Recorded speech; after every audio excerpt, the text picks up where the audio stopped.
The night Britain held its breath began like any other glossy TV event, but the calm didn't last long. When Hollywood royalty steps into a studio ruled by one of Britain's toughest interviewers, sparks are inevitable. In a matter of 19 heart-stopping seconds, a carefully planned appearance shattered into pure television chaos, leaving Meghan Markle storming off the set in a fury that no one could have predicted. What was supposed to be a polished conversation about charity work turned into a national spectacle that lit up headlines around the world. The cameras were ready. The studio lights glowed like 1,000 diamonds. Meghan arrived at the London set looking flawless, every strand of hair catching the spotlight as if she had stepped straight out of a royal portrait. She was there to promote her latest charitable projects, warm, safe territory for any guest. Across from her waited Piers, the veteran broadcaster famous for piercing questions and an almost stubborn devotion to getting the truth. At first, it looked like business as usual. Piers greeted her with practiced warmth, his authoritative voice steady and inviting. "Meghan, wonderful to have you here tonight," he began, his fingers interlocked neatly on the desk. "I understand you've been working on some incredible projects lately. Tell us about your recent charity work in Africa." His tone was friendly, but beneath the polished welcome, a current of anticipation buzzed like electricity before a storm. Meghan's answer carried a faint edge, subtle, but sharp enough for keen ears to catch. Her smile seemed rehearsed, her posture stiff as she adjusted in the chair. "Well, Piers, I think it's important to focus on the real issues that matter to people, not just the surface-level stories that sell newspapers." The words floated in the air like a challenge. Viewers at home could almost feel the temperature shift. Years of experience kept Piers perfectly composed. He leaned forward just slightly, his eyes calm, his tone smooth. "Of course, substance over sensation." "I couldn't agree more. That's exactly why I wanted to talk about your foundation work. But I do have to ask, given your unique position in both American and British society, do you feel a responsibility to address some of the more controversial statements you've made in recent interviews?" Meghan's jaw tightened. Her hands, once resting gracefully in her lap, now gripped the chair's arms with visible tension. "I'm not sure what you mean by controversial, Piers. Speaking truth about personal experiences isn't controversial, it's necessary." The defiance in her voice was unmistakable. "I respect that," Piers replied, his voice still measured and calm. "But when those personal experiences involve allegations about institutions that millions hold dear, surely you understand why there might be questions about the accuracy of those claims." The atmosphere thickened. Behind the cameras, crew members exchanged nervous glances. Meghan's carefully polished media training seemed to falter as Piers's steady, unrelenting questioning chipped away at her composed exterior. "Are you calling me a liar?" Her voice rose, a clear warning shot across the desk. Piers raised his hands in a gentle, calming gesture. "Not at all. I'm simply asking for clarification. When you share private conversations without witnesses, it's natural for people to want the full context." "The full context," Meghan fired back, her voice tightening, "is that I lived it. I don't need to provide evidence for my own lived experience." "Of course not," Piers replied evenly. "But when that experience becomes a public narrative that affects other people's reputations, people who can't defend themselves due to protocol, surely there's a responsibility to ensure accuracy." Meghan's eyes flashed, a spark of pure anger breaking through the royal poise. She leaned forward, pointing directly at him. "This is exactly the problem. This is why people like me can't speak our truth without being doubted and torn apart by people like you." The accusation landed like a thunderclap. Yet Piers stayed cool, his decades of live broadcasting evident in his controlled reaction. "With respect, Meghan," he said softly, "questioning claims isn't the same as questioning your worth. It's what journalists do. It's what keeps public discourse honest. Serious allegations deserve serious scrutiny. That's not personal, it's professional." "Professional?" Her voice cracked, anger now spilling into every syllable. "There's nothing professional about ambushing someone with gotcha questions designed to make them look bad. This isn't journalism. This is a hit job." The studio fell into a tense silence broken only by the hum of equipment. Piers waited a beat before responding, his expression showing concern rather than triumph. "I can assure you, this isn't an ambush. These are legitimate questions many people want answered. My job is to ask hard questions, not provide easy platforms for unchallenged statements. Your job," Meghan shot back, her voice dripping with disdain, "is to tear down successful women who dare to speak out against systems that have protected men like you for decades." It was a personal attack that might have rattled a lesser interviewer, but Piers remained unmoved. "I think you're mistaking accountability for attack," he said calmly.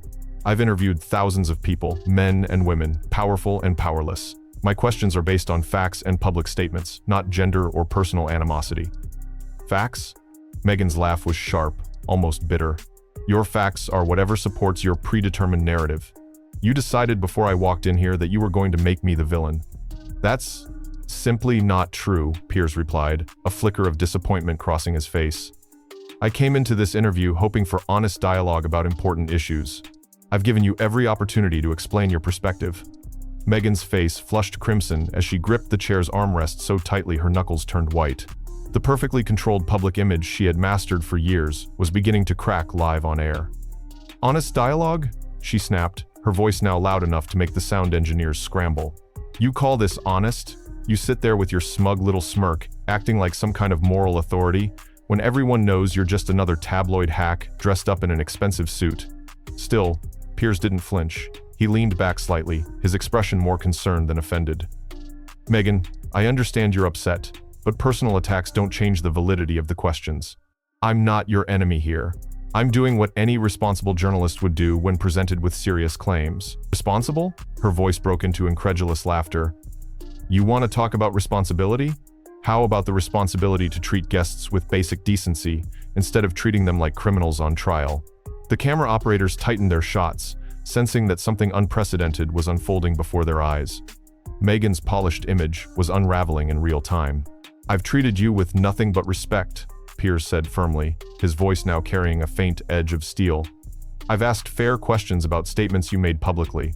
If that feels like persecution, perhaps the issue isn't with the questions, but with the answers. Struggling? She echoed, her voice trembling with outrage. The only thing I'm struggling with is sitting here listening to this character assassination disguised as journalism. You're not interested in truth, you're interested in ratings, and destroying anyone who threatens your precious establishment. Piers remained seated, his hands folded calmly on the desk as he looked up at his now standing guest. Meghan, please sit down. Let's have a civilized conversation. Nobody is trying to destroy you. But when you make public accusations that affect real people, those accusations deserve examination. That's how it works. Accountability? Meghan's laugh turned harsh. Don't lecture me about accountability while using your platform to silence women who dare to speak truth to power. You're part of the problem, Piers. You are the problem. The charge hung in the air like smoke from a just-fired gun. Even seasoned crew members stood frozen as the confrontation escalated past anything they had ever witnessed. Piers's face remained calm, but a flicker of frustration finally surfaced in his eyes. That's a serious accusation, Meghan, and it's completely unfounded. I've spent my career giving platforms to people from every background to tell their stories. But having a platform doesn't mean being free from questions. It means being prepared to defend statements when challenged. Defend? Meghan's voice jumped an octave, slicing through the air. Why should I have to defend my own lived experience to someone who wasn't there, someone who doesn't know me, someone who's already made up his mind about who I am? Because, Piers replied, each word precise, that's what adults do when they make public claims. They expect questions. They prepare answers. They engage in dialogue rather than throwing tantrums when challenged. The word tantrum hit Meghan like a spark to dry tinder. Her eyes widened in fury.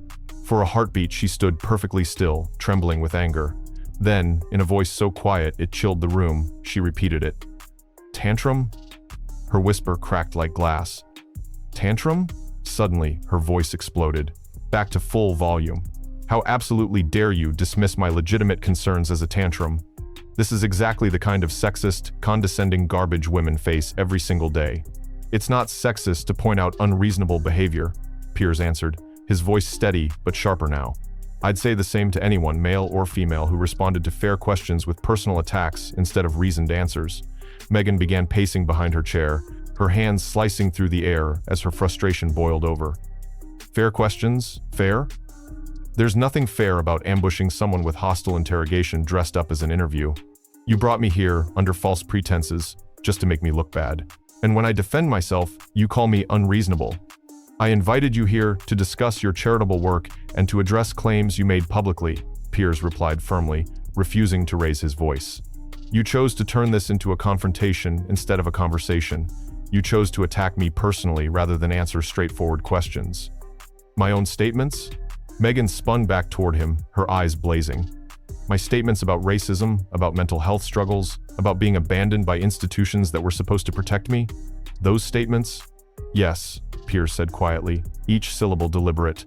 Those are serious allegations that deserve serious discussion, not emotional outbursts meant to shut down legitimate inquiry. The words landed like a hammer. Meghan's mouth opened and closed as she fought for a response. Her narrative, carefully constructed over years of media appearances, was crumbling under the weight of Piers's steady persistence. Emotional manipulation, she finally managed, her voice tight. You think my pain is manipulation? You think sharing my truth is some kind of performance for your entertainment? I think, Piers leaned forward slightly, his gaze unwavering, that when someone makes serious public accusations without evidence and then claims that asking for clarity is persecution, reasonable people have a right to be skeptical. The single word skeptical proved to be the breaking point. Meghan's composure shattered. Her voice shot up to a shriek that echoed through the studio rafters. I don't have to sit here and listen to this. I don't have to subject myself to this abuse disguised as journalism. You people are all the same, tearing down anyone who threatens your comfortable little narratives. Her chair screeched backward as she shot to her feet, purse in hand. In her haste, several items spilled across the floor, a clatter that only heightened the spectacle. This interview is over, she declared, eyes blazing. I'm done being your victim for entertainment. Piers remained seated, hands folded calmly on the desk, his face a mask of controlled sadness rather than victory. Meghan, please, he called out as she strode toward the exit. We can continue this conversation like adults. There's no need for this kind of behavior. But Meghan was already halfway to the door, her heels striking the floor like gunshots. She turned back for one final volley, her face flushed with rage and humiliation. Adults don't ambush people and then act surprised when they fight back. You want a story, Piers? Here's your story. You are everything that's wrong with media. You are everything that's wrong with this industry, and I refuse to be your victim. With that final declaration, she yanked open the studio door. The heavy panel slammed against the wall as she disappeared into the corridor beyond, leaving behind a stunned silence, broken only by the quiet hum of cameras that had captured every second of her dramatic exit. For a long moment, the studio froze. Crew members stood motionless, their eyes darting between Piers and the door through which one of the world's most famous women had just vanished. Viewers at home were left breathless, watching in real time as the carefully polished image of a global celebrity dissolved into raw, unfiltered chaos.